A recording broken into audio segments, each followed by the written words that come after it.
Well, first of all, ladies and gentlemen, let me say a big thank you. A big thank you to all of you. A big thank you to Shai, to everybody who has organised this evening. And let me first of all say, I don't think I agree entirely with any of you. But that's not really surprising. So I think I feel somewhere quite different. And let me say where I think I do stand, and maybe that helps. I'm probably nearest agreeing with Moshe, I think. We need a longer conversation. But none of you have mentioned what has been most significant about the rise of anti-Semitism on the left, which is its Stalinist roots. And none of you have drawn a line, which I think is a very important one, which goes from what I would describe as the line from the Protocols of the Elders of Zion to the doctor's plot of the late 40s and early 50s in Russia, and then into some of the language that is certainly being used in my country, in Britain, at the moment, by people who are active supporters of the present leader of the Labour Party, possibly by Friday our Prime Minister, but I very much hope not. And that it's done in his name. I cannot tell. I do not know whether it is him, but it is done in his name. And it is done in his name not only in the UK, but in hard left circles around Europe and indeed in the United States. And none of you have talked about that. And the reason I think that that's important is I don't think it's about Israel and Palestine. I know I'm in Israel right now, and I know you'd probably like it to be, but I don't think it is. I think bits of it are. And I think Israel and Palestine is often used as almost like a code word for something that's really going on. But let me just, because it's so convenient, yesterday's Sunday Times, London Sunday Times, is a leak from the Labour Party's investigation into cases of anti-Semitism. Cases that they said that they had dealt with, but which in fact they haven't dealt with. I'm going to quote some things which came from this leaked report. David Cooper. Who knows David Cooper? I'm glad I don't. The Jew is worse than Black Death. We need to eliminate this infection. David Barron. In terms of stopping being taken over, you're too late. We're run at the highest level by Jews. David Ray, this is a Zionist one. Zionists are basically psychopaths and should be treated as such. And there are many more. There's pages of it. I'm not going to read it all, but you can see there's a double spread. And the worst, Catherine Love Madden, Jews are rich, interested in finance, and want to control or exploit others. This isn't actually about Israel-Palestine. People use the language of Israel-Palestine. They talk about being, I'm an anti-Zionist, not an anti-Semite. But I don't think this is about Israel and Palestine. I think this is a much earlier picture of what and who Jews are.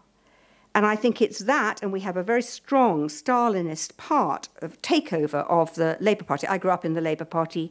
I come from the centre-left. It's a Stalinist takeover of the Labour Party, which in Britain we saw some 30 years ago. We saw the fringes of it with something called Militant. It was seen off, and now it's called Momentum, whose main spokesman, I have to say, is a Jew. That always makes me feel better, John Lansman. And I don't think it's really about Israel and Palestine. That's not to say that there isn't a lot of anti-Semitism that is conflated with Israel and Palestine. There absolutely is. But the nub of what we're seeing and the nature of the language that is being used on social media towards Jews, particularly within the Labour Party, and the Labour members of Parliament, the women particularly, it's easier to troll women, who have been absolute, I mean, it's disgusting what they've had, including, as some of you will know, we had a woman Labour MP, Jo Cox, not Jewish, who was murdered a couple of years ago. And two of those women Jewish Labour MPs have had it said to them it should have been you rather than Joe Cox who was killed. And when a not known as Jewish television presenter, Rachel Riley, who presents a maths programme, came out as Jewish last year, what she received on social media was even more disgusting. It's more linked to Holocaust denial, much of this, than it is to Israel-Palestine. And it's more linked to Holocaust denial, and that's why you get the two combined in many of these tweets that I've had the undoubted really horror of having to read through. It's more linked because if you can say that the Holocaust is a hoax, if it didn't really exist, you don't have to sympathise with the Jews, and therefore it's more legitimate to call out their real nature, the grasping people who are interested in finance and only want to control or exploit others, I quote. So when we're talking about anti-Semitism, it's really important that we look at where some of it's coming from.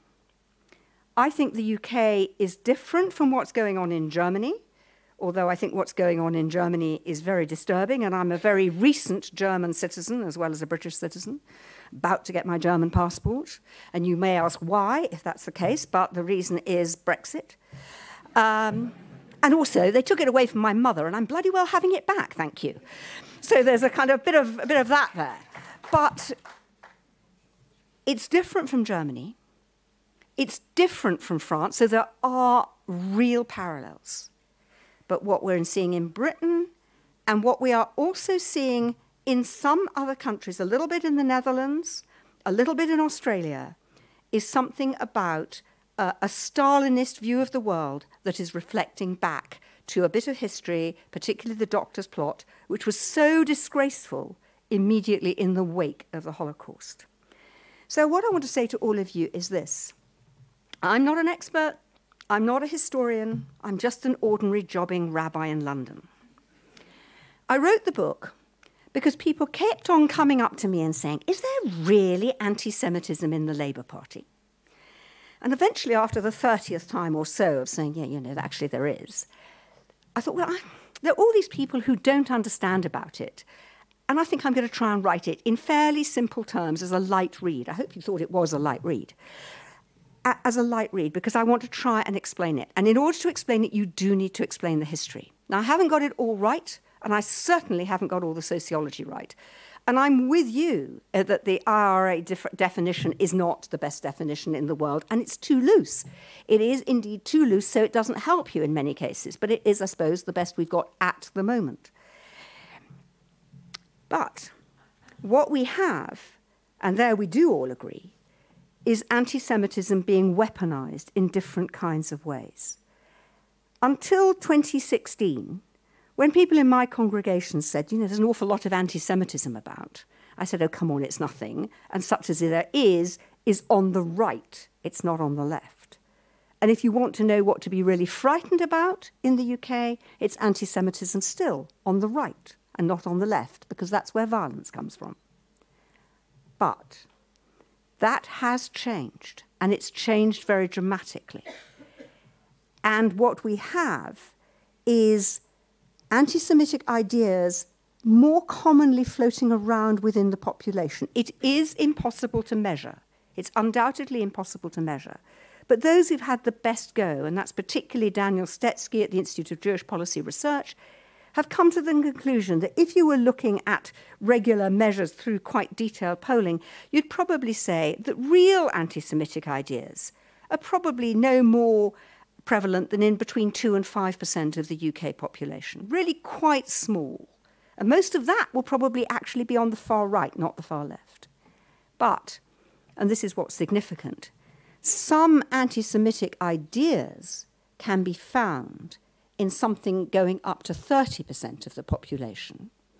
And that is because of social media and the echo chamber, particularly of Twitter, and the fact that we no longer regard fact-checking and absolutely what is the truth as really important.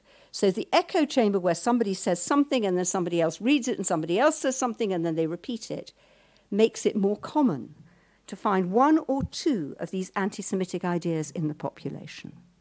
And that is worrying. Now, as a Jewish population, I would rather we weren't dealing with anti-Semitism. In my congregation, which incidentally is growing rather rapidly at the moment, which may be a response to perceived or real anti-Semitism, my father, their uncle, always used to say, a little anti-Semitism is good for the Jews. He was an early Zionist here. But I would far rather live in a society where anti-Semitism wasn't an issue, where I didn't feel that it was unwise for Jews to vote Labour in an election. I feel appalled at the thought of saying to people there is any way that you shouldn't vote other than perhaps the British National Party. I would rather live in a society where my congregation wasn't growing, but people were living peaceful, easy lives in a truly tolerant and accepting society, which, in my experience, I'm nearly 70, and until 4 years ago, I think that's what Britain was.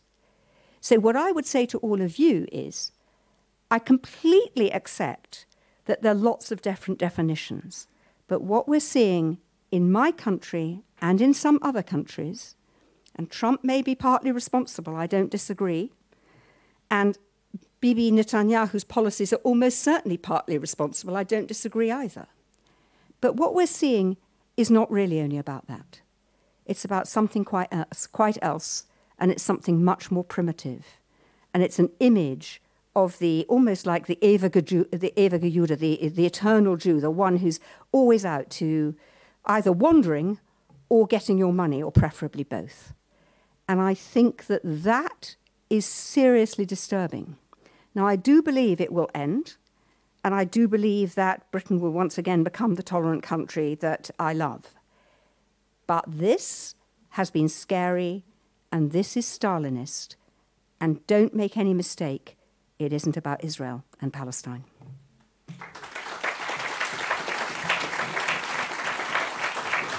Thank you. Thank you.